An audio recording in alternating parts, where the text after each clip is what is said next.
സങ്കീർത്തനങ്ങൾ 2-ാം അധ്യായം. ജാതികൾ കലഹിക്കുന്നതും വംശങ്ങൾ വ്യർത്ഥമായതു നിരൂപിക്കുന്നതും എന്ത്? യഹോവയ്ക്കും അവന്റെ അഭിഷിക്തനും വിരോധമായി ഭൂമിയിലെ രാജാക്കന്മാർ എഴുന്നേൽക്കുകയും അധിപതികൾ തമ്മിൽ ആലോചിക്കുകയും ചെയ്യുന്നത്. നാം അവരുടെ കെട്ടുകളെ പൊട്ടിച്ച് അവരുടെ കയറുകളെ എറിഞ്ഞു കളക.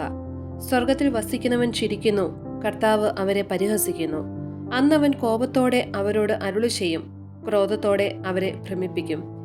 എന്റെ വിശുദ്ധ പർവ്വതമായ സിയോനിൽ ഞാൻ എൻ്റെ രാജാവിനെ വാഴിച്ചിരിക്കുന്നു. ഞാൻ ഒരു നിർണയം പ്രസ്താവിക്കുന്നു. യഹോവ എന്നോട് അരുളി ചെയ്തത്, നീ എൻ്റെ പുത്രൻ, ഇന്നു ഞാൻ നിന്നെ ജനിപ്പിച്ചിരിക്കുന്നു.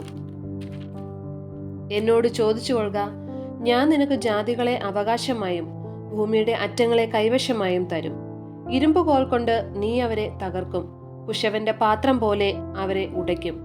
ആകയാൽ രാജാക്കന്മാരെ ബുദ്ധി പഠിപ്പീൻ, ഭൂമിയിലെ ന്യായാധിപന്മാരെ ഉപദേശം കൈക്കൊള്ളുവിൻ.